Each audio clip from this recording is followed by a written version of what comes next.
Baik, bismillahirrahmanirrahim. Assalamualaikum warahmatullahi wabarakatuh. Salam sejahtera untuk kita semua. Em, Selamat pagi, Sobat BSI, dimanapun kalian berada. Untuk rekan-rekan mahasiswa kelas yang saya ajar, eh, selamat pagi, tetap semangat dalam pembelajaran mata kuliah keamanan dan penjaminan informasi. Kali ini kita berjumpa kembali di pertemuan 9, di mana pertemuan kemarin kalian telah melaksanakan kegiatan ujian tengah semester.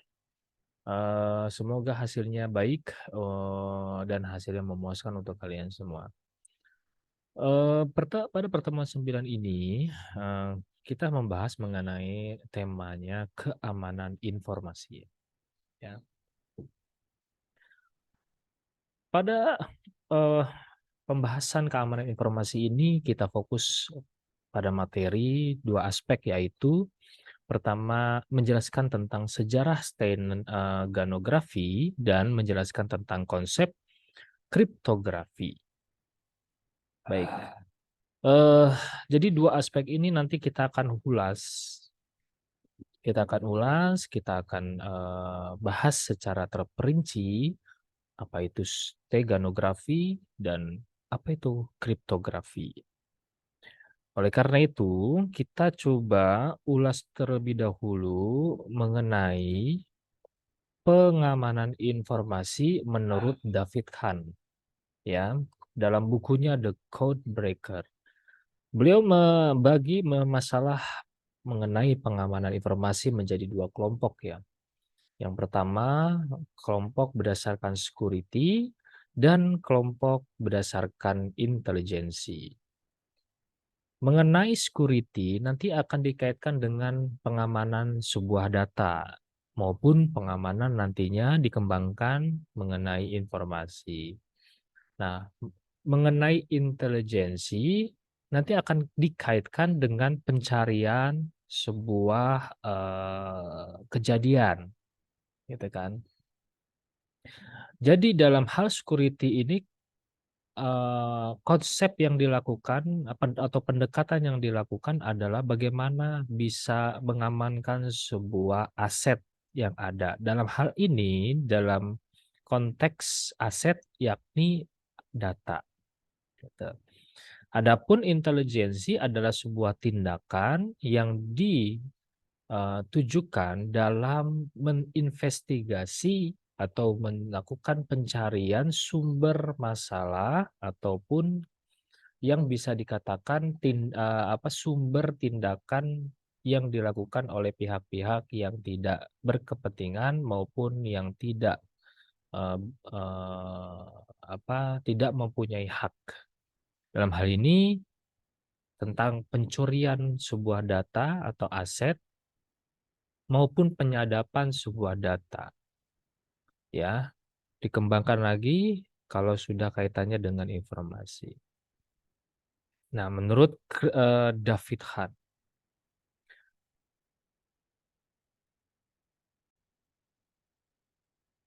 jadi kalau rekan-rekan ingin mencoba explore mengenai buku The Code Breaker yang ditulis oleh David Hahn, itu nanti kalian bisa mengeksplor mengenai sejarah kriptografi dari zaman dahulu, ya, zaman kuno hingga masa kontemporer.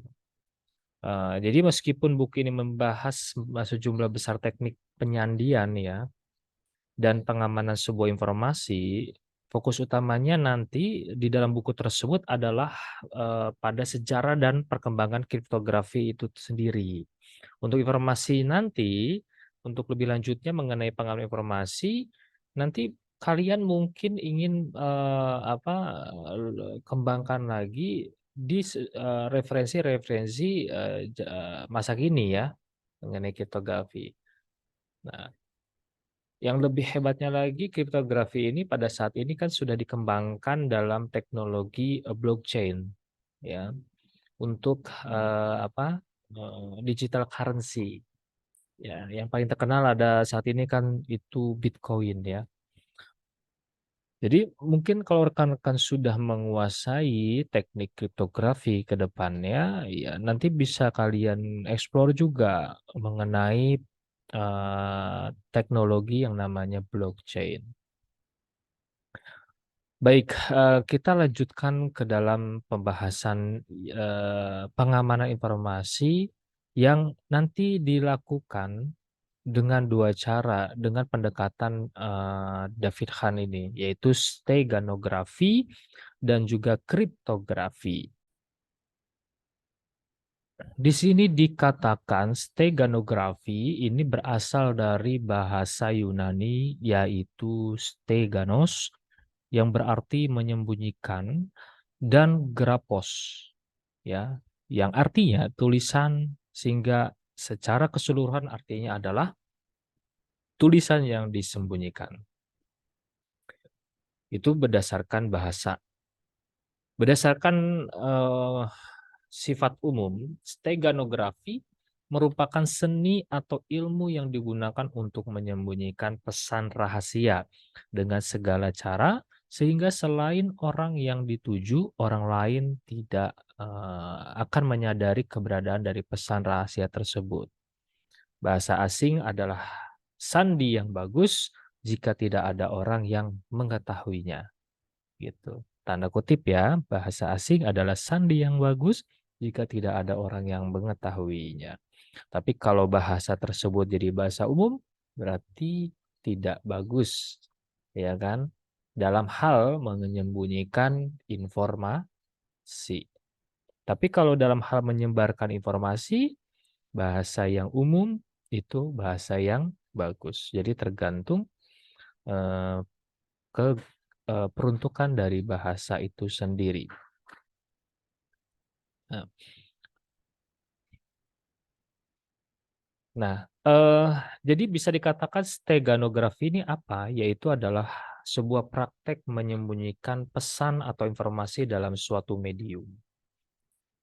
Apa aja mediumnya? Bisa berupa gambar, bisa berupa teks, ya, ataupun video, audio yang bisa disisipi sehingga tanpa diketahui oleh pihak yang tidak berkepentingan. Kalau kita ngelihat dari sejarah steganografi, dapat ditelusuri kembali ke waktu zaman kuno, di mana metode yang digunakan dalam mengirim sebuah pesan rahasia. Nanti ada contoh-contohnya kita akan bahas di bawah. Gitu ya. Eh, tadi dikatakan eh,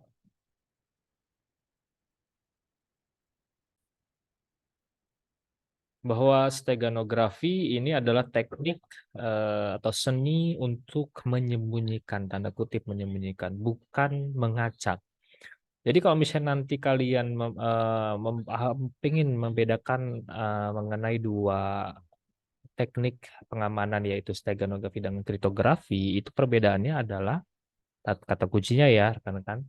Kalau steganografi adalah teknik untuk menyembunyikan data ke dalam media atau medium, bukan mengacak ya. Sedangkan kalau kriptografi adalah teknik untuk mengacak, gitu, mengacak data yang asli menjadi data yang tidak bisa terbaca oleh pihak ketiga.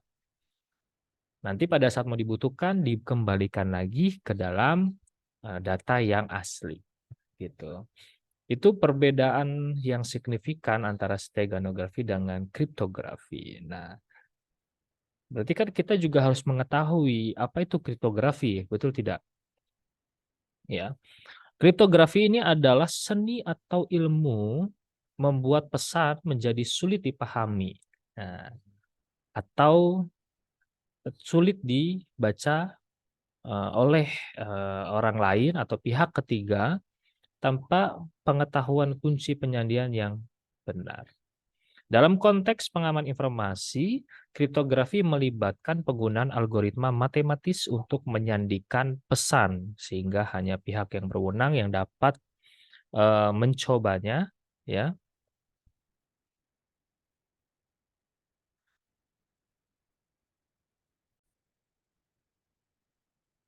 maksudnya ralat yang dapat membacanya. Kriptografi juga mencakup pengembangan teknik enkripsi dan dekripsi untuk melindungi kerahasiaan data. Jadi nanti dalam kriptografi kita akan membahas, kita akan mengulas teknik dalam penggunaan kriptografi, yaitu pertama pada teknik enkripsi dan untuk teknik dekripsi. Kata kuncinya, enkripsi adalah teknik pengacakannya dari data asli ke data yang yang dirubah sehingga tidak dibaca oleh pihak ketiga atau pihak lain. Dekripsi adalah mengembalikan ke asalnya, data aslinya. Yang tadi data yang diacak menjadi data aslinya. Gitu.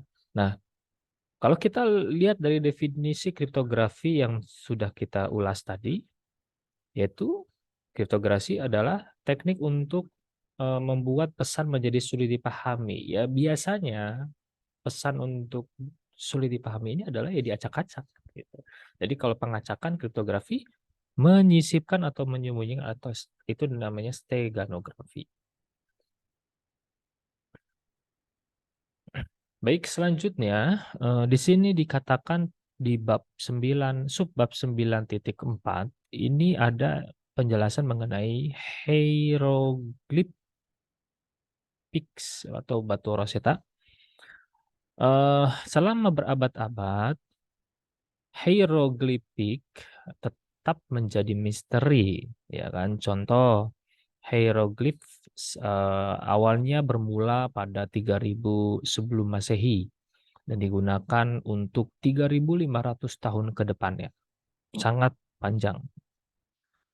Hieroglif ini adalah tulisan berhias yang cocok untuk dinding kuil dan istana. Hierotik adalah skrip sehari-hari di mana setiap hieroglif digantikan oleh simbol yang lebih sederhana, yang lebih cepat untuk ditulis.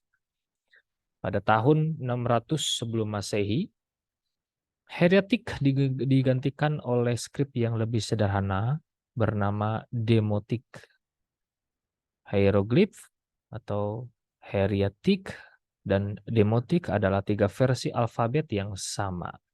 Hampir seperti tiga font, semua font ini fonetik.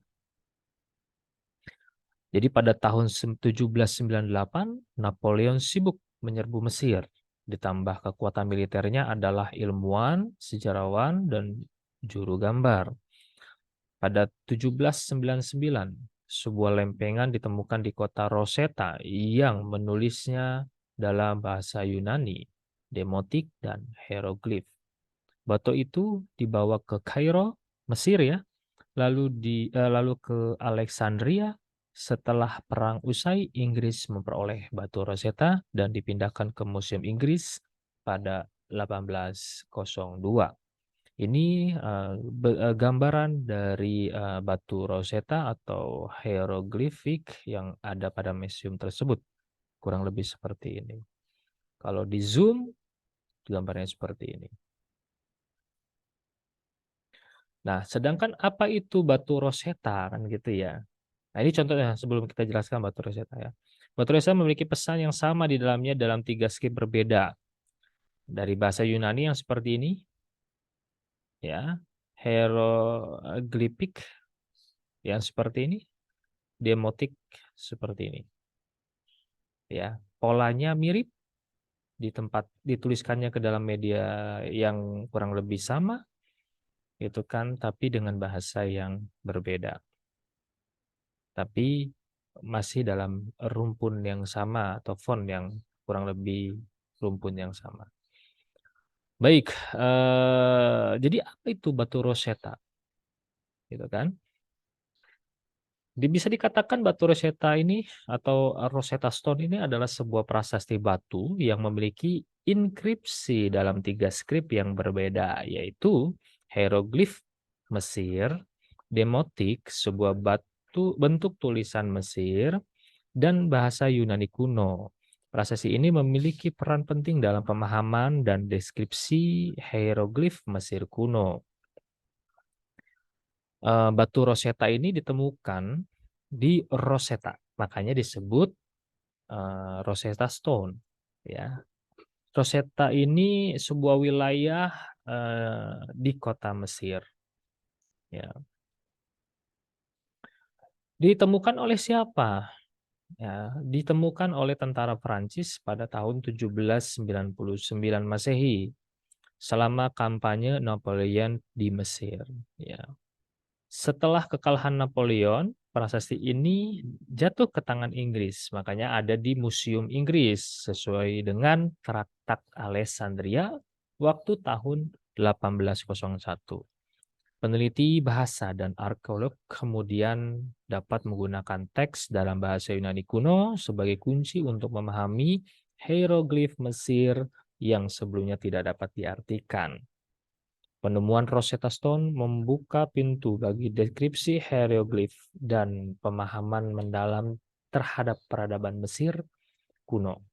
Prasasti ini sekarang dipajang di British Museum London dan tetap menjadi salah satu artefak bersejarah yang paling terkenal.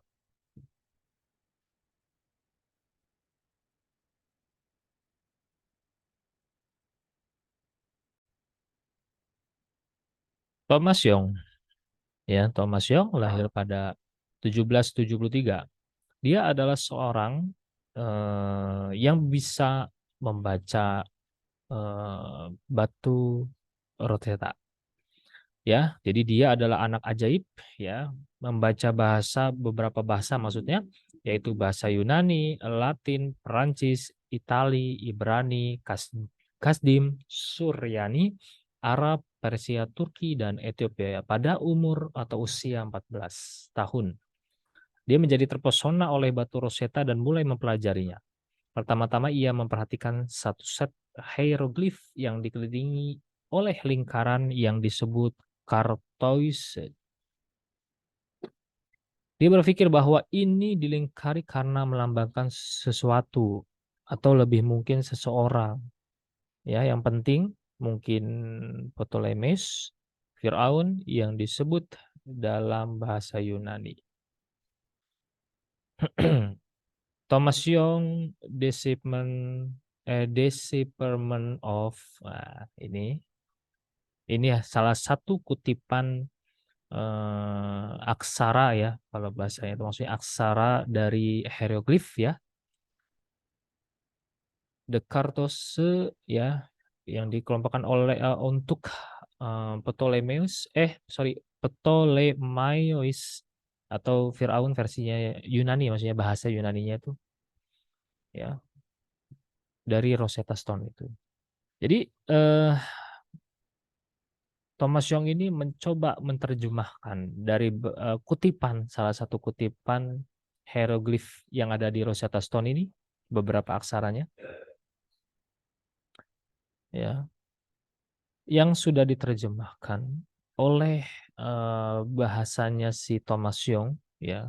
Ini persegi ini menjadi P, ya, setengah lingkaran menjadi T, ya, ini lambang apa ya? Pokoknya opsional, terus gambar singa, lo or ole gitu kan ya. Terus yang bawahnya ini ma or m dan seterusnya ios atau atau os ya. Menjadi actual sound value-nya ya, yang P benar jadi P, T menjadi T, opsional ini menjadi O, ya, all itu jadi L, ma menjadi M, I menjadi I atau Y, OS menjadi S. Jadi ini adalah transformasi penterjemahan ini, sorry, penterjemahan yang dilakukan oleh Thomas Young dari bahasa atau aksara hieroglif menjadi actual sound value yang kita bisa kenal pada saat ini. Jean Francis Champollion pada tahun 1800, Champollion berusia 10 tahun dan diperkenalkan ke hieroglif oleh Fourier. Fourier menjelaskan bahwa tidak ada yang bisa membaca hieroglif ini, tapi Champion itu melakukan sesuatu nanti di kedepannya, gitu Mas. Pada tahun 1822 ia menerapkan pendekatan Young, ya, jadi pengembangan lagi dengan teknik Thomas Young ke kartosis lainnya. Ya, ini teknik yang dilakukan ya. Jadi dia mencoba untuk apa mencocokkan ya antara aksara-aksara hieroglif menjadi bahasa Latin ya, bahasa Latin, aksara Latin maksudnya. Ya, ini contohnya penggambaran ini menjadi Cleopatra, ini Ptolemies kayak gitu. Ini gambaran dari Jean Francois Champollion. Beberapa contoh penggunaan steganografi pada masa lalu, pada tahun 480 sebelum Masehi, Demaratus mengirimkan pesan pada polis Sparta yang berisi peringatan mengenai penyerangan Xerxes yang ditunda. Teknik yang digunakan adalah dengan menggunakan meja yang telah diukir kemudian diberi lapisan lilin untuk menutupi pesan tersebut.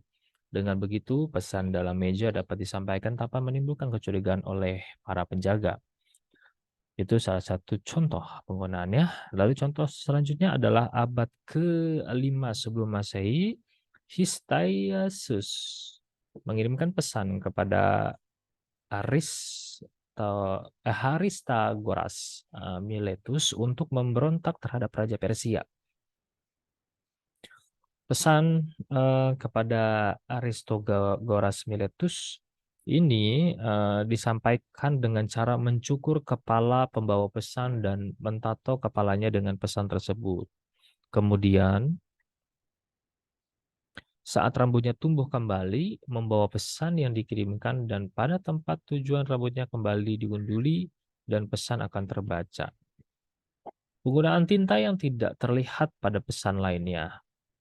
Perang Dunia Kedua, Jerman menggunakan microdots untuk komunikasi.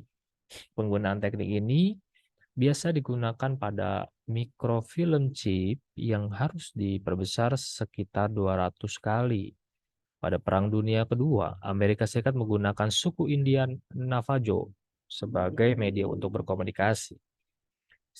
Steganografi pada saat ini banyak diterapkan dalam menggunakan file-file digital dan menggunakan file-file multimedia sebagai kedok untuk menyembunyikan pesan rahasia, baik itu berupa gambar, suara, video yang biasa disebut digital watermarking. Jadi beberapa istilah dalam teknik steganografi ini ada teknik carrier file, yaitu apa nih? File yang berisi pesan rahasia. Ya, bisa berupa file dokumen DOC, PDF, kayak gitu-gitu loh.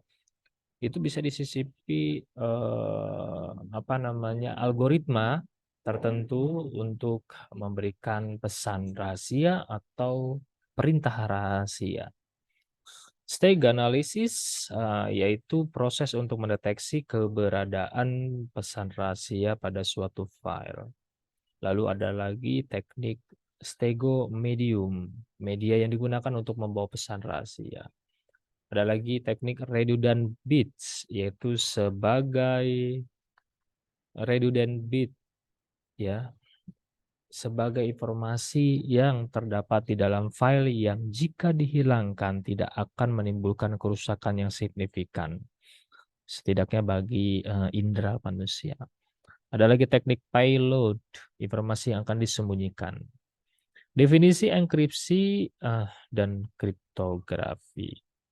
Oke, baik. Sebelum itu, mungkin rekan-rekan bisa mengulas kembali atau membaca kembali mengenai teknik steganography ya.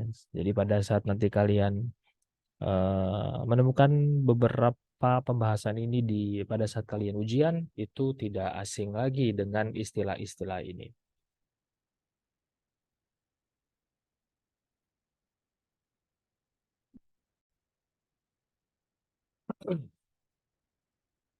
Selanjutnya adalah kita membahas mengenai definisi enkripsi dan kriptografi. kita akan ulas pertama mengenai enkripsi. Enkripsi ini adalah teknik yang dilakukan oleh kriptografi. Salah satunya ya, tekniknya adalah enkripsi. Enkripsi ini adalah proses mengamankan suatu informasi dengan membuat informasi tersebut tidak dapat dibaca tanpa bantuan pengetahuan khusus. Nanti dikarenakan enkripsi telah digunakan untuk mengamankan komunikasi di berbagai negara, hanya organisasi tertentu dan individu yang memiliki kepentingan yang sangat mendesak akan kerahasiaan yang menggunakan teknik enkripsi. Oke, kita coba ulas lagi mengenai definisi lain mengenai enkripsi. Apa itu enkripsi? Bisa dikatakan enkripsi adalah proses mengubah informasi atau data menjadi bentuk yang tidak dapat dimengerti atau sulit dimengerti yang disebut sebagai teks sandi atau teks terenkripsi. Tujuan enkripsinya yakni adalah untuk melindungi kerahasiaan data dan mencegah akses yang tidak sah. Dalam konteks kriptografi, enkripsi melibatkan penggunaan algoritma kriptografi. Dan kunci untuk mengubah data asli menjadi bentuk yang sulit diinterpretasi tanpa memiliki kunci yang benar. Ada istilah untuk data asli ini kita sebut sebagai plain text. Ya, jadi teman-teman kalau bisa ada mendengar istilah plain text, itu maksudnya adalah data aslinya sebelum dirubah dengan teknik enkripsi. Karena berhubung kita sudah bahas mengenai enkripsi, kita juga sekalian aja membahas definisi umum mengenai dekripsi. Ya, ada enkripsi, ada dekripsi. Ya, di dalam kriptografi. Dekripsi bisa dikatakan adalah kebalikan dari enkripsi. Ini adalah proses mengubah kembali data yang telah dienkripsi menjadi bentuk aslinya. Yang tadi sudah diacak-acak dengan algoritma tertentu, ya misalnya bisa pakai menggunakan teknik MD5, ya yang nilai khasnya diacak dengan algoritma MD5 itu, dikembalikan lagi menjadi data aslinya ke plain text-nya dengan menggunakan teknik dekripsi, ya. Atau bisa dikatakan datanya bisa dibaca kembali lah, bisa dimengerti kembali. Jadi nanti pada saat untuk melakukan teknik dekripsi, kita perlu juga atau kita perlu kunci yang sesuai dengan kunci yang digunakan untuk enkripsi. Ya. Hanya pihak yang memiliki kunci dekripsi yang benar dapat mengembalikan data ke bentuk aslinya. Secara umum, enkripsi dan dekripsi adalah konsep kriptografi yang digunakan untuk melindungi kerahasiaan dan keamanan data selama penyimpanan atau transmisi. Gitu. Jadi teknik enkripsi bisa diterapkan atau diimplementasikan tidak hanya untuk penyimpanan sebuah data, tapi pada saat perjalanan dia dikirimkan data dari A ke B, itu kan disebut transmisi ya. Ya, mentransferkan data dari A ke B, dari sini ke sana misalnya ya. Itu namanya transmisi. Itu bisa dilakukan juga dengan teknik enkripsi. Contohnya kalau misalnya kita WA, ya kan, menggunakan WA, kita komunikasi chat dengan orang lain sebelum chat asli yang kita ketik nyampai ke yang kita tuju, itu kan ada eh, teknologi dalam WA itu encryption. Nah itu pada saat saya mengirim chat ke orang lain, di perjalanan menuju ke sana itu dirubah dulu oleh algoritma WA.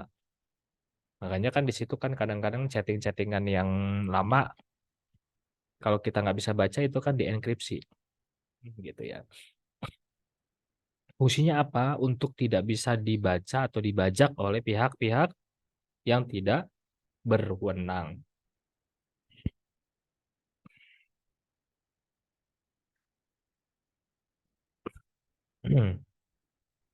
Itu dia definisi umum mengenai enkripsi dan dekripsi. Kita lanjut mengenai kriptografi. Berasal dari kata kriptografi, diadopsi dari bahasa Yunani untuk merujuk kepada secret writer atau writing. Ilmu yang ditujukan untuk mempelajari dan melakukan eksplorasi seputar keamanan pengiriman sebuah pesan atau message. Ya. Praktisi yang menggunakan sering disebut dengan cryptographer atau cryptographer.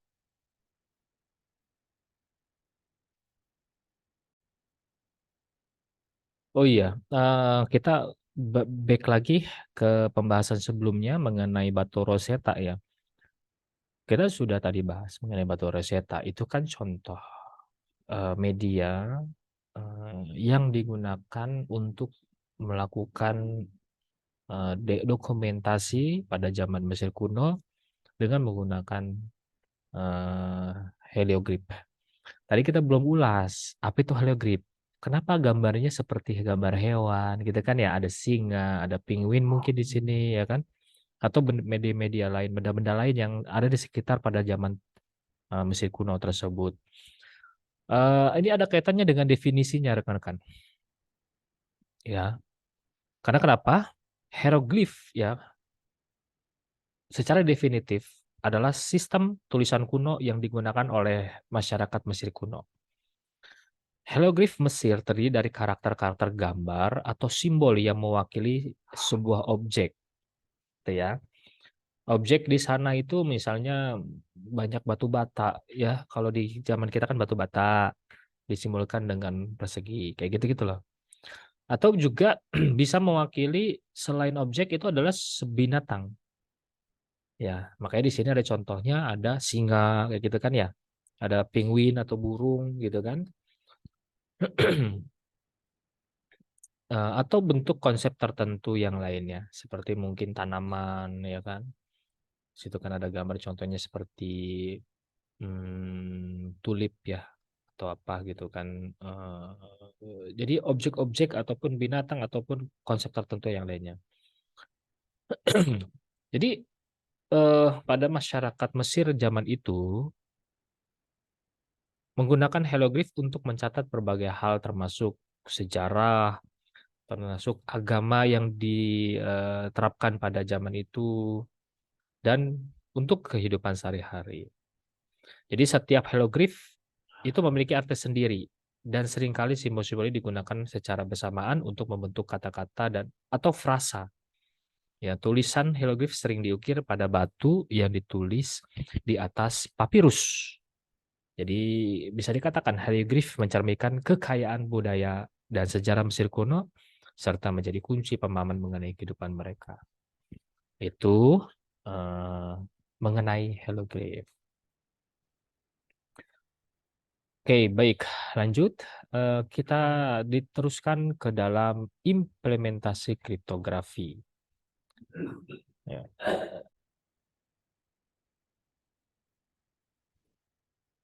Dasar pengembangannya menggunakan matematis.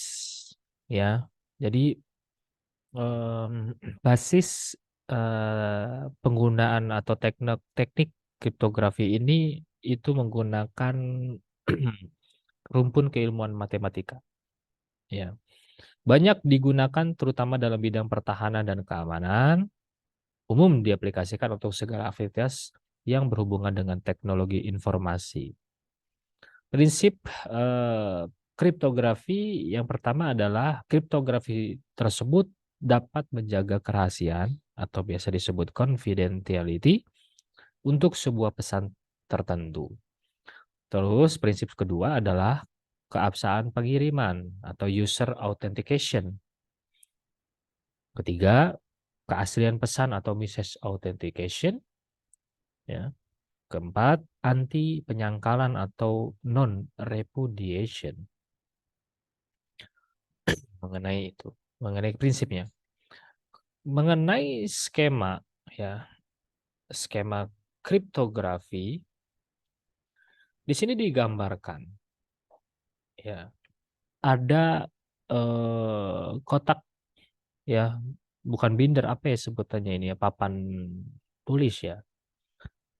Ditulis dengan nama plain text ya. Plain text ini tadi kita sudah ulas, yaitu adalah teks asli atau data asli ya, atau pesan asli yang akan dikirimkan ataupun akan disimpan gitu ya. Itu nanti akan dirubah dengan algoritma matematis ya, dengan teknik kriptografi, dengan teknik enkripsi ya, tertentu, dengan dikasih kuncinya. Nah, kuncinya. Nah, setelah kunci dibuat dengan algoritma, nanti akan dirubah menjadi ciphertext. Ciphertext ini adalah bisa dikatakan sebuah teks yang sudah dimodifikasi, yang sudah yang diubah ataupun diacak menjadi sebuah ejaan ataupun pesan yang tidak bisa dibaca sembarangan oleh orang lain, terutama orang-orang yang tidak berwenang, ya.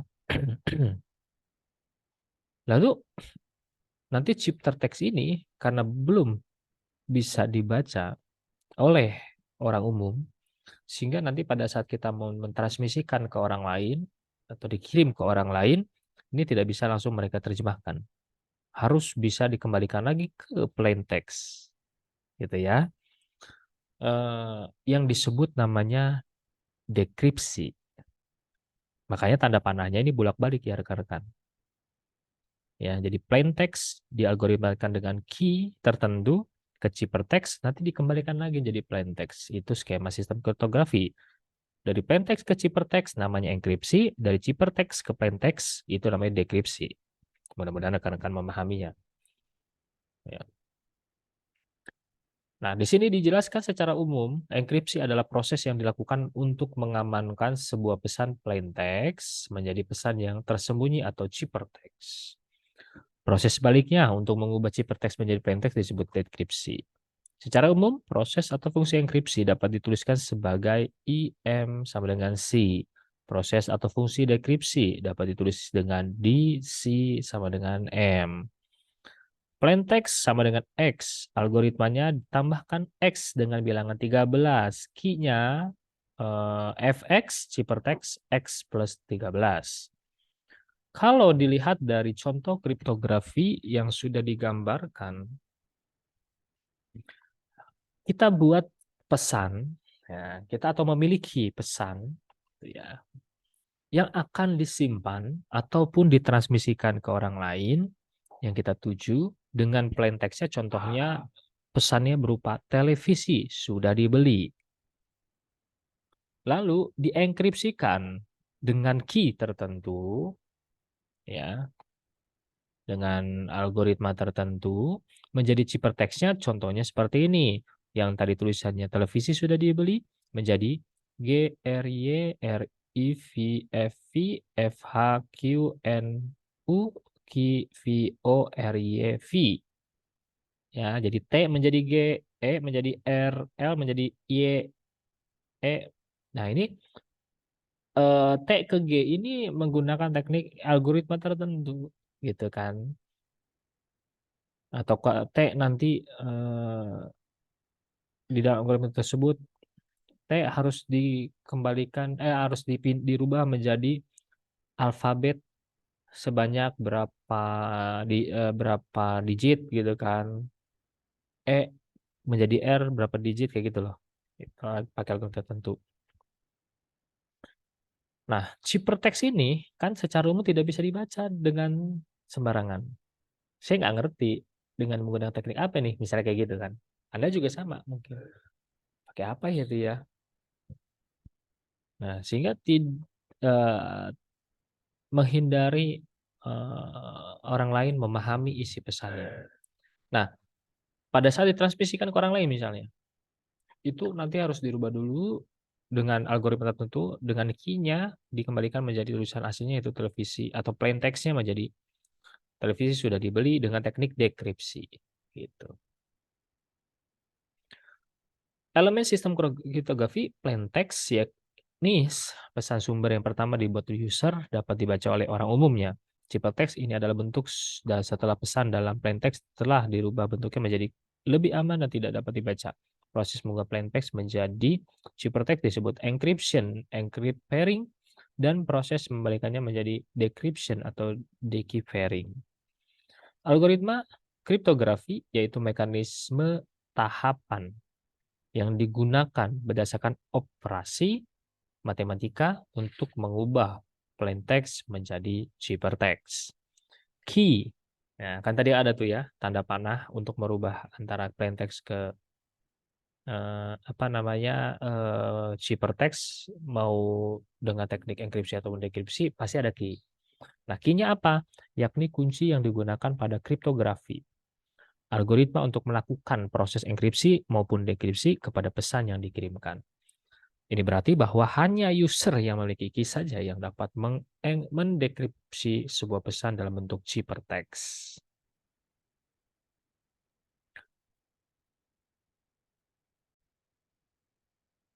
Nah, kalau kita lihat di sini, di dalam slide untuk modul, algoritma kriptografi ada beberapa jenis kunci yang digunakan, beserta nanti besar datanya, algoritmanya, ya kan? Yang pertama, berdasarkan jenis kunci yang digunakan itu ada algoritma simetris dan asimetris. Berdasarkan besar data yang diolah itu algoritma block chipper, algoritma stream chipper. Contoh algoritma yang menggunakan kunci simetris antara lain ada DES, Data Encryption Standard, Blowfish, 2FIS, Mars, IDA, AES atau Advanced Encryption Standard. Sedangkan asimetris ada Knapsack, RSA, atau Rivert Samir Adelman, ada Diffie Hellman, dan L. Gamal. Ya, jadi kita coba ulas dulu mengenai algoritma kriptografi satu persatu. Jadi kalau bisa dikatakan di sini ada algoritma simetris dan asimetris berdasarkan jenisnya. Ya, itu kita breakdown nantinya. Kalau kunci simetris apa aja sih, gitu kan? Yang tadi sudah kita bahas. Kita sudah coba baca, gitu kan ya? Nanti juga kita akan bahas juga berdasarkan besar data. Jadi ada jenis berdasarkan besar gitu ya. Sebelum itu kita harus pahami dulu apa itu algoritma kriptografi ya. Jadi tidak hanya kita tahu saja algoritma itu apa saja, tapi kita juga harus paham dulu algoritma kriptografi itu seperti apa dan apa itu, gitu kan? Algoritma kriptografi adalah serangkaian langkah atau prosedur matematis yang digunakan untuk melakukan enkripsi atau dekripsi data. Tujuannya adalah untuk mengamankan informasi sehingga hanya pihak yang berwenang yang dapat membaca atau memprosesnya. Nah, itu mengenai algoritma kriptografi. Lalu kita langsung coba ulas mengenai berdasarkan jenis kunci yang digunakan. Ya, algoritma simetris. Ya, menggunakan satu kunci yang sama untuk proses enkripsi dan dekripsi. Jadi, pada saat proses plain text ke dalam ciphertext, itu kan membutuhkan algoritma kunci atau key. Betul? Nah, dari proses enkripsi, berarti dari plain text ke ciphertext, itu dengan dekripsi dari ciphertext ke enkripsi, ciphertext ke plain text, itu menggunakan kunci yang sama. Ya. Nah, sedangkan perbedaan lain di dalam asimetris, ya, nanti pada saat proses enkripsi dan dekripsi, kita membutuhkan sepasang kunci, ya. Sepasang itu berarti ada lebih dari satu kunci. Ya, artinya apa? Kunci publik atau kunci pribadi dan kunci pribadi. gitu ya. Ya, jadi ada sepasang kunci yaitu private dan public. Apa itu? Kunci public ya digunakan untuk enkripsi. Jadi nanti pada saat proses plain text ya, kalau kita lihat dari sini, proses plain text ke ciphertext enkripsi ya, key yang digunakan adalah public public key atau kunci publik. Sedangkan pada saat nanti proses dari ciphertext ke plain text yang disebut dekripsi, key yang digunakan itu kuncinya private atau private key. Ya.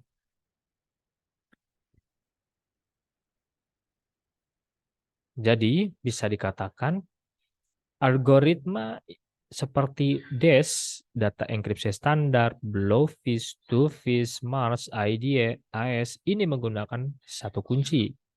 Sedangkan Knapsack, RSA atau Rivers Samir Adelman, David Hellman, El Gamal itu menggunakan pasangan kunci ya, public dan private. Di situ sih perbedaan algoritmanya. Nah, selanjutnya kalau kita lihat berdasarkan algoritma simetris yang menggunakan satu kunci, ya kan?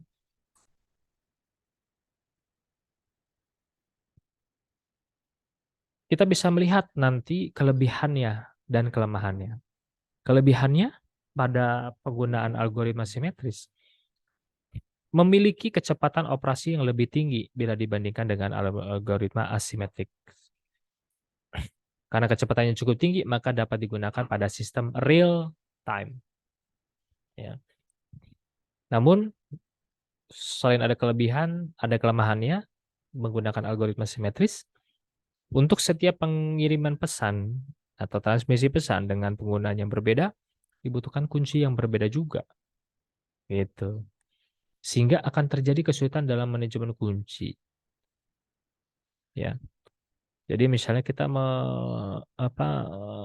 memberikan pesan satu paragraf, bikin satu kunci. Paragraf lainnya satu kunci lagi, kayak gitu.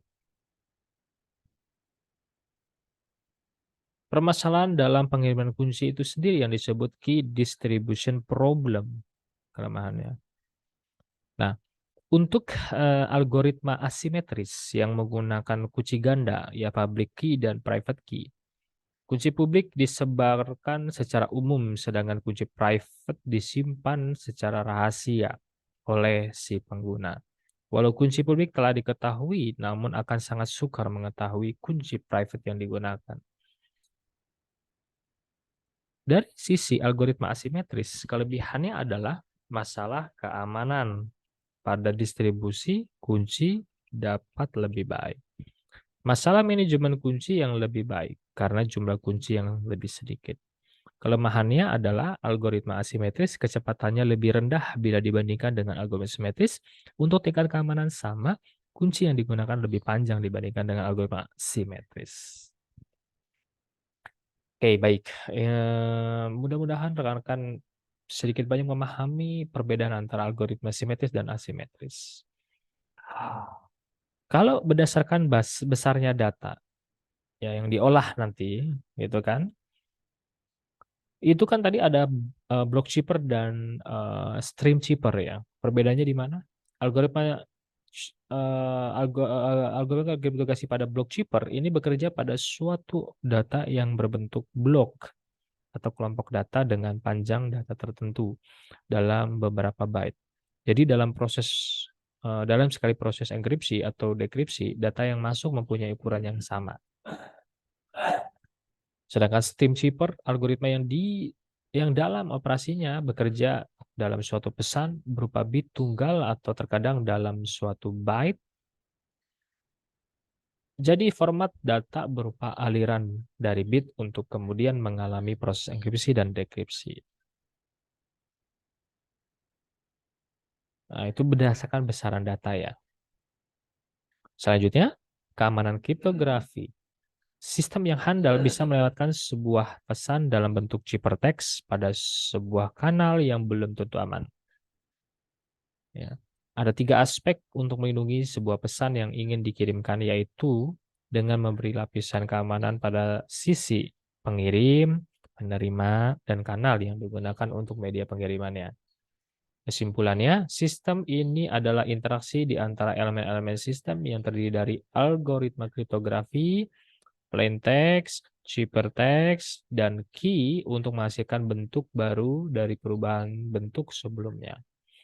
Orang yang berusaha untuk melakukan penyadapan atau pembongkaran disebut dengan penyadapan if eavesdropper atau intruder.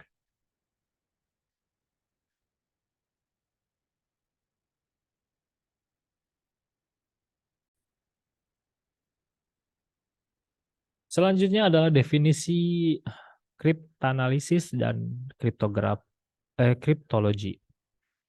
Kriptanalysis adalah cara yang digunakan untuk memecahkan ciphertext menjadi plain text tanpa mengetahui key yang sebenarnya. User yang melakukan disebut kriptanalysis. Jadi yang kalau tidak salah ya, mining kripto kayak gitu-gitu ya, itu tugasnya adalah memecah key yang tersebar walaupun dia tidak punya key tersebut. Dia bisa memecahkan key tersebut, berarti kripto tersebut dia bisa miliki. Kayak gitu. Itu kalau yang sekarang setahu saya sih seperti itu. Nanti mungkin kalau memang kurang tepat, mohon di apa namanya dibantu dijelaskan ya oleh rekan-rekan atau sharing aja kita di sini dalam hal konteks penerapan kriptanalisis dalam masa sekarang. Jadi intinya kriptanalisis adalah suatu cara yang digunakan untuk memecahkan ciphertext ke plain text yang kebetulan kuncinya tidak dimiliki gitu. Sedangkan kriptologi adalah studi yang dilakukan untuk mempelajari segala bentuk tentang kriptografi dan kriptanalisis. Persamaan dari kriptografi dan kriptanalisis adalah mengeksplorasi bagaimana proses menerjemahkan ciphertext menjadi plain text. Perbedaan kriptografi dan kriptanalisis, kalau di kriptografi bekerja secara legal berdasarkan proses legitimasi sebagaimana mestinya, yakni pengirim atau penerima pesan. Kriptanalisis bekerja secara ilegal karena dilakukan dengan cara menyadap dan memungkinkan yang tidak berhak mengakses informasi. Berarti mohon maaf yang tadi mining kripto kayak gitu-gitu ya. Saya nggak tahu itu konteksnya masuk kriptanalisis atau kriptografi. Atau mungkin bukan dua-duanya ya. Jadi nanti di sini kita sharing aja mengenai hal tersebut. Apakah mining kripto ya yang sudah ramai dari tahun-tahun sebelumnya sampai sekarang, apakah mereka masuk ke sini dalam kategori ini atau tidak? Itu kita coba nanti sharing aja. Kalau memang teman-teman yang lebih expert dalam hal tersebut bisa sharing, bisa istilahnya meluruskan statement saya yang tadi atau penjelasan saya yang tadi. Karena ini apa namanya sebuah teknologi ataupun sebuah tren yang memang saya pun belum pernah terjun ke dalamnya dan belum mengetahui secara spesifik apa yang dilakukan oleh mining crypto gitu.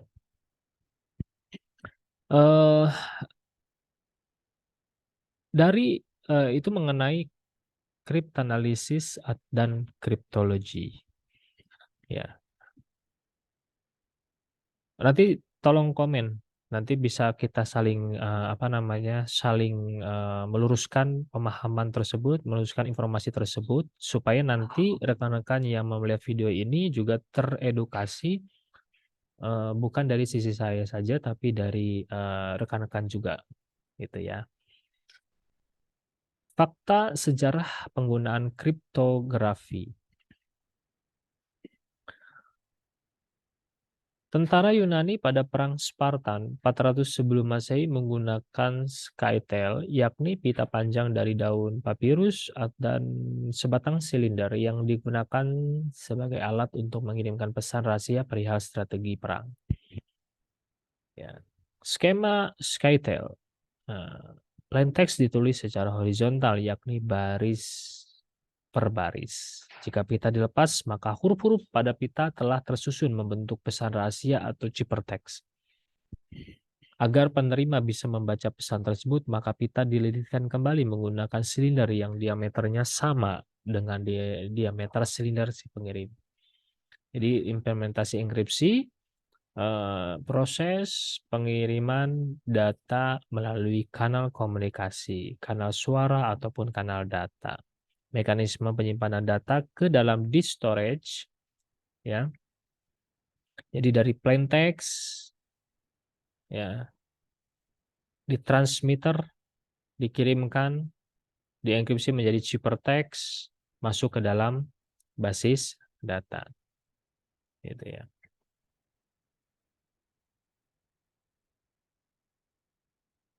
Kalau dilihat dari berdasarkan isi dokumen atau teks plain text, ya, kita misalnya contohkan ada dokumen txt yang dinamai dengan plain.txt. Ada sebuah teks di sini contohnya, ketika saya berjalan-jalan di pantai, saya menemukan banyak sekali kepiting yang merangkak menuju laut. Mereka adalah anak-anak kepiting yang baru menetas dari dalam pasir.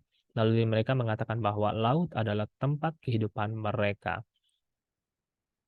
Ini bisa dibaca oleh beberapa orang yang mengerti bahasa Indonesia, kan gitu ya. Tapi dirubah dengan dengan enkripsi tertentu menjadi ciphertext, ya, dengan nanti berupa sebuah file dengan nama ciphertext.txt, ya, menjadi ztexzp/ip kayak gitu-gitu ya. Ini kalau saya sendiri aja tidak bisa membaca, bukan tidak bisa membaca, tapi saya tidak bisa menerjemahkan apa yang dimaksud dengan teks ini, gitu. Karena sudah dirubah dengan algoritma enkripsi. Itu jadi nanti implementasinya bentuknya kurang lebih kalau berupa teks TXT akan menjadi seperti ini. Gitu. Itu berdasarkan teks TXT, ya. Kalau berdasarkan image, implementasi kriptografinya, contohnya plain text-nya ini ada file, contohnya fotonya si Sabrina.jpg, JPG, ya. Ini bisa kita terjemahkan nih. Gambar Sabrina.jpg adalah seorang wanita, wanita cantik ya di sini dengan pose menggunakan topi, itu kan menghadap ke kamera. Nah, pada saat dirubah enkripsi menjadi contohnya filenya berubah menjadi sabrina1.jpg, itu menjadi dot dot dot dot dot dot dot dot, dot pixel, ya, yang tidak bisa diterjemahkan bentuk apa. Ya, mungkin saja algoritma enkripsi ini dia merubah per pixel di bentuk aslinya Sabrina.jpg diacak, entah berapa pixel ke kanan, berapa pixel ke bawah, gitu kan, menjadi acak seperti ini, kayak gitu. Nah, contoh dokumen basis data yang dienkripsikan. Plain text ini ada database siswa.dbf, NIM 00001, nama Soleha, tinggi 160, berat 46, yang kedua Cahaya 15641. Ini kan bisa dibaca ya datanya. Nah, dienkripsi menjadi ciphertext siswa2.dbf. NIM-nya menjadi 0001 masih sama, nah namanya dirubah jadi Soleha menjadi TUP bla bla bla bla bla bla, tingginya yang tadi 160 jadi garis tegak AZP tutup kurung kurawal, beratnya yang tadi 46 jadi EPEP. Agak sulit dibacanya. Tapi memang penerapan ini paling cocok nanti rekan-rekan pada saat membuat aplikasi, terutama pada saat kalian minimal ya, minimal kalian mengenkripsikan untuk password. Nah, kalau kalian tidak mau mengenkripsikan semua data di dalam sebuah tabel yang kalian miliki, itu nggak apa-apa untuk nanti pada saat kalian pertama kali membuat program, minimal tapi kalian bisa merubah database dalam tanda kutip ya, contohnya menggunakan MySQL di XAMPP misalnya dalam pembuatan website.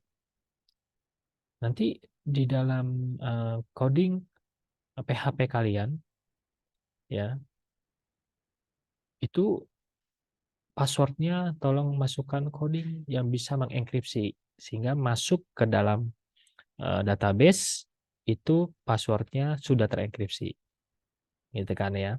Atau minimal kalian juga bisa merubah settingan di MySQL yang di XAMPP-nya untuk password dirubah menjadi enkripsi juga bisa, gitu kan ya. Balik lagi ke dalam kekuatan sebuah sistem kriptografi, semakin banyak usaha yang diperlukan untuk membongkar sebuah kriptosistem, maka semakin lama waktu yang dibutuhkan. Sehingga semakin kuat algoritma kriptografi yang digunakan, artinya semakin aman digunakan untuk menyandikan pesan. Sebuah algoritma kriptografi bersifat resistrik apabila kekuatan kriptografinya ditemukan dengan menjaga kerahasiaan algoritma tersebut. Saat ini algoritma bersifat restrisit tidak lagi banyak digunakan dengan alasan tidak cocok dalam penggunaan dan pada karakter open system. Pada dalam lingkungan dengan karakter open system, kekuatan algoritma kriptografi terletak pada key yang digunakan, yakni berupa deretan karakter atau bilangan bulat. Jika disimpulkan P sama dengan plaintext, C ciphertext, maka fungsi pemetaan P ke C disebut encryption. E buka kurung P sama dengan C. Encryption untuk plaintext sama dengan ciphertext gitu maksudnya. Fungsi pemetaan C ke P disebut decryption. Berarti rumusannya adalah D buka kurung C sama dengan P, maksudnya adalah decryption untuk ciphertext sama dengan menjadi P plaintext dalam rumusan matematika. Dengan menggunakan key, fungsi enkripsi dan kripsi berubah menjadi EKP sama dengan C untuk enkripsi, DKC sama dengan P untuk deskripsi. Dan ekuivalennya menjadi DK buka kurung EK buka kurung P tutup kurung sama dengan P.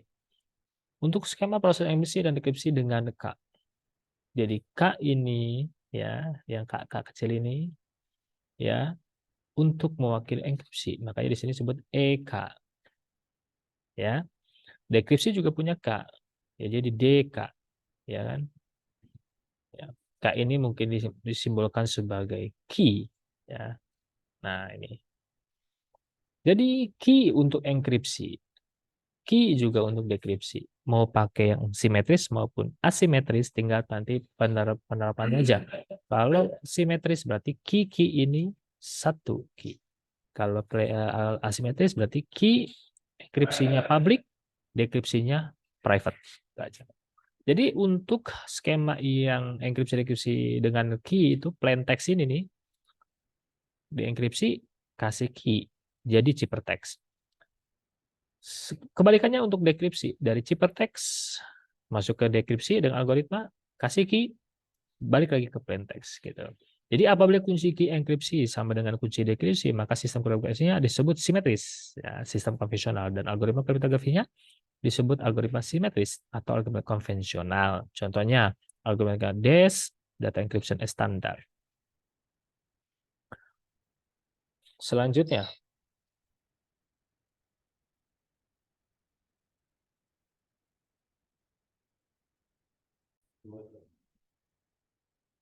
kita coba ulas sedikit mengenai yang tadi DES ya, contohnya DES, terus ada lagi AES gitu kan ya.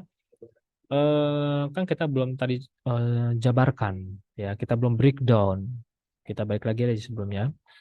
Mengenai beberapa algoritma yang tidak semua kita bahas, tapi yang umum digunakan saja, yang diketahui ya. Pertama kita membahas mengenai algoritma dengan tipe kuncinya simetris atau satu kunci, yaitu yang sering kita ulas adalah Data Encryption Standard atau DES. Ya, deskripsi umumnya untuk DES ini algoritma simetris klasik yang menggunakan kunci 56 bit. Ya. Apa kelebihannya? Cepat dan efisien. Kekurangannya? Kunci yang relatif pendek, dapat rentan terhadap serangan brute force. Itu untuk DES. Lalu ada AES nih, Advanced Encryption Standard. Ya, secara umum algoritma simetris modern yang menggunakan kuncinya 128, 192 atau 256 bit. Kelebihannya, keamanan yang tinggi dan efisiensi performa. Kekurangannya, tidak banyak kelemahan yang signifikan ditemukan. Lalu ada lagi apa? Oh ya nih, algoritma IDEA ya, atau singkatan dari International Data Encryption Algoritma ya. Secara umum, algoritma ini adalah algoritma simetris yang menggunakan blok 64 bit dan kunci 128 bit. Kelebihannya keamanan tinggi dan efisiensi. Kekurangannya penggunaan patennya mungkin membatasi penggunaan komersial.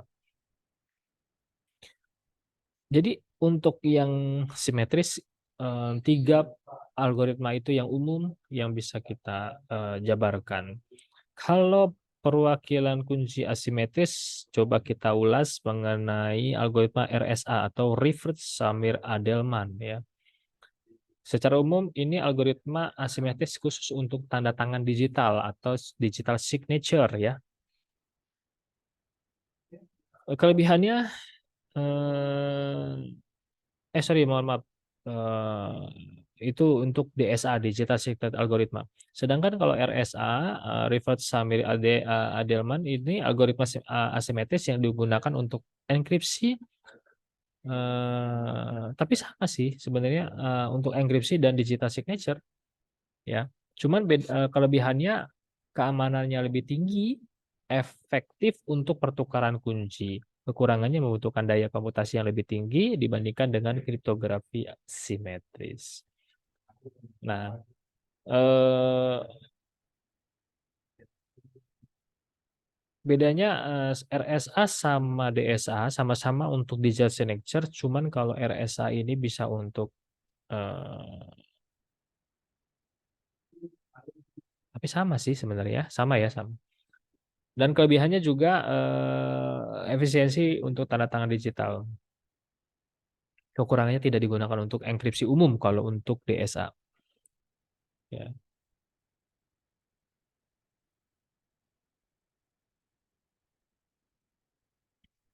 Oke, itu penjelasan ringkas mengenai algoritma-algoritma di simetris maupun asimetris.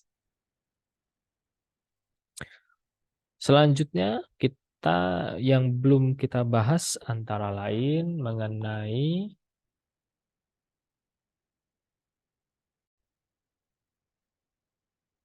penggunaan simetris ya, Shipper substitusi ya, dan Shipper transposisi.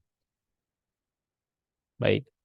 Di Shipper substitusi ini ada 4 hal yaitu monoalfabet, polyalfabet, monograf atau unilateral, terus poligraf atau multilateral.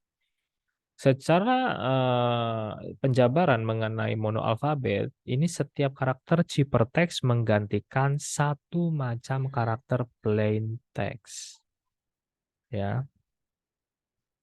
Sedangkan polyalfabet, setiap karakter ciphertext menggantikan lebih dari satu macam karakter plain text. Ya. Monograf atau unilateral, satu enkripsi dilakukan terhadap satu karakter plain text. Poligraf atau multilateral, satu enkripsi dilakukan terhadap lebih dari satu karakter plain text. Contohnya, 3 huruf alfabet digeser 3 huruf ke kanan. Nah, A, B, C, D. Berarti ini jadi D. Jadi plain text-nya seperti A, B, C, D, E, F, G, H, I, J, K, L, M, N, sampai Z. Kalau jadi dirubah jadi ciperteksnya, A nanti dilengkapkan menjadi 4 karakter ke kanan, 3 huruf, sorry, 3 huruf ke kanan, itu A menjadi D, B menjadi E, C menjadi F, D menjadi G, ya kan, D, E, F, G, 3 ya, G, E, F, G, H jadi H, F, G, H, I jadi I di sini, kayak gitu. Contohnya, plain text-nya, misalnya awasi Asterix dan temannya Obelix. Cipertext-nya, A. A 3 huruf ke depannya apa? A, B, C, D. Ya kan? Berarti A jadi D. W. W ketiga hurufnya apa? W, X, Y, Z. Gitu kan ya. Berarti di sini Z. Oke. A, balik lagi sama D. S coba. S berapa? S, T, U, V. Berarti di sini V. Terus I. I, J, K, L, ya berarti jadi si L. A, samain dong, D ya tadi kan. S, nah dari S, S, T, U, V. Nah, jadi V, ya. Dan seterusnya. Nah, sedangkan, bentar, oke, T, oke,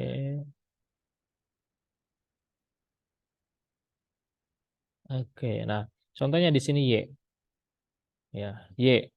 Y 3 huruf ke depannya, kan setelah Y ada Z, habis itu kan kosong ya. Nah, peraturannya nanti balik lagi ke karakter pertama atau huruf pertama, gitu. 3 huruf ke depannya Y, Z, A, B. Berarti di sini Y dirubah jadi B, gitu. Ya, ini A harusnya D dan seterusnya. Ya. Dalam praktek ciphertext dikelompokkan ke dalam kelompok N huruf, misalnya kelompok 4 huruf. Ya. Ya, ini penjabarannya tadi sudah kita jelaskan, ya. Jadi kalau kita lihat berdasarkan substitusi chipper dengan monoalfabetik chipper ya tadi ya.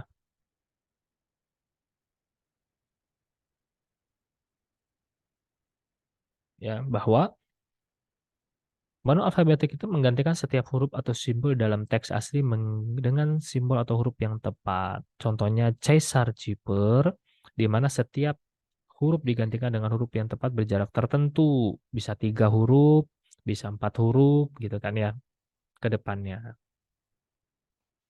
Polyalphabetic chipper menggantikan huruf atau simbol dalam teks asli menggunakan beberapa set aturan atau kunci, menggabungkan monoalfabetik pada langkah-langkah tertentu. Contohnya Wegener chipper, di mana setiap huruf dienkripsi dengan menggunakan kunci yang berbeda, bergantung pada posisi huruf tersebut dalam pesan.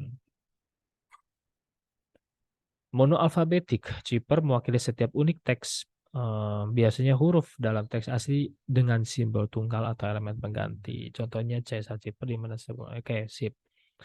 Eh, apa lagi yang kita bahas? Oh, ini chipper substitution tadi ya, Wegener chipper ya, di mana nanti setiap blok huruf dienkripsi mengenai kunci yang berbeda. Contoh penerapan Wegener chipper, plain text-nya this plain text, kuncinya Sony Sony Sonys. Chipper text-nya L, V, V, Q, H, Z, N, G, F, H, R, V, L. Jika panjang kunci lebih pendek daripada panjang plain text, maka kunci diulang secara periodik. Gitu ya. Dalam hak ini kunci Sony diulang sebanyak panjang plain text-nya. Pada dasarnya, setiap enkripsi huruf adalah caesar cipher dengan kunci yang berbeda-beda. Nah, ini untuk perumusannya.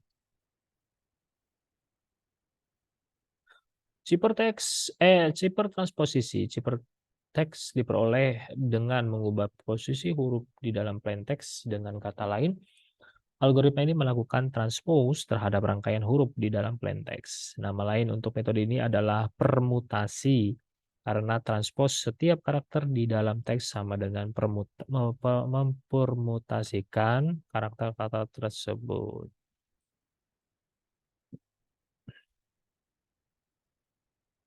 Contohnya teknik substitusi kode geser shifting atau shift dengan modulus 26 memberikan angka ke setiap alfabet seperti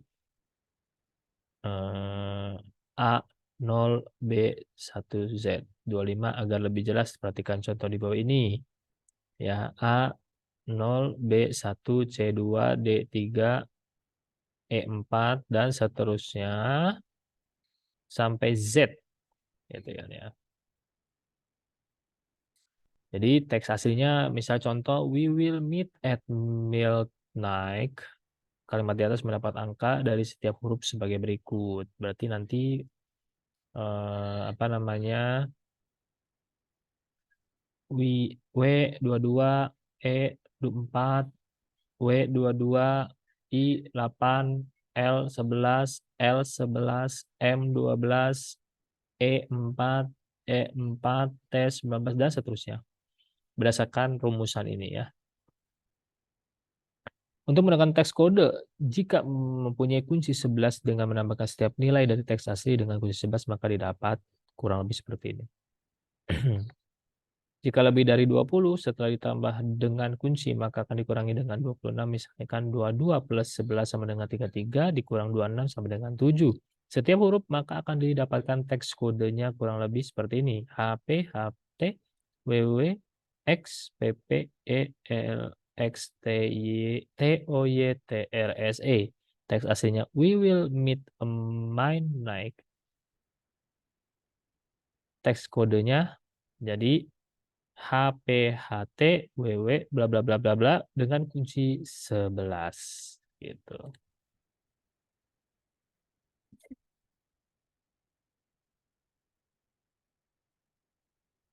Nah, ini penerapan encryption pada coding di web ya. Ini rumusan function enkripsi. Bisa kalian nanti terapkan dan modifikasi sesuai dengan kebutuhan. Ya, data enkripsi DES ya. Itu dikenal dengan data encryption algoritma yang sebelumnya tadi sudah saya jelaskan. Oke, jadi di sini katakan merupakan algoritma kriptografi simetris yang paling umum digunakan saat ini yang menggunakan antara lain enkripsi dari password ke sistem Unix, berbagai aplikasi di berbagai perbankan, di bidang perbankan ya. Itu dengan apa dengan ANSI dan DA1 oleh ISO. Enigma Rotor Machine merupakan sebuah alat enkripsi dan dekripsi mekanik yang digunakan dalam Perang Dunia ke-1 oleh Jerman. Oke, ini nggak usah dijelaskan karena secara nggak langsung ini hanya penjabaran perbandingan antara steganografi dan kriptografi yang sebelumnya kita sudah bahas di awal-awal apa namanya pembahasan di materi pertemuan 9 ini. Jadi nggak perlu diulas lagi. Baik, rekan-rekan, demikianlah pembahasan atau penjabaran materi pertemuan 9 ini mengenai keamanan informasi yang kurang lebih sudah saya jabarkan dan jelaskan. Mudah-mudahan rekan-rekan dapat memahami dengan baik apa yang sudah kita bahas pada hari ini. Dan saya ingin mengucapkan mohon maaf kalau ada salah-salah dalam penyampaian, dari salah-salah penjelasan, atau salah-salah dalam perkataan atau penyampaian. bisa kita sharing, ataupun dari rekan-rekan juga bisa, komen nanti, bisa meluruskan juga kalau memang ada penjelasan yang kurang tepat dari saya. Semata-mata ini ada informasi yang saya ketahui saja, dan kita masih bisa kembangkan lagi atau kita luruskan lagi apabila ada informasi yang memang tidak sesuai ataupun kurang sesuai. Sekali lagi mohon maaf dan terima kasih atas atensinya, rekan-rekan mendengarkan atau melihat video ini untuk, menambah wawasan dalam pembelajaran, penjaminan keamanan dan penjaminan informasi. Demikian dari saya, terima kasih. Wabillahi taufiq wal hidayah. Wassalamualaikum warahmatullahi wabarakatuh.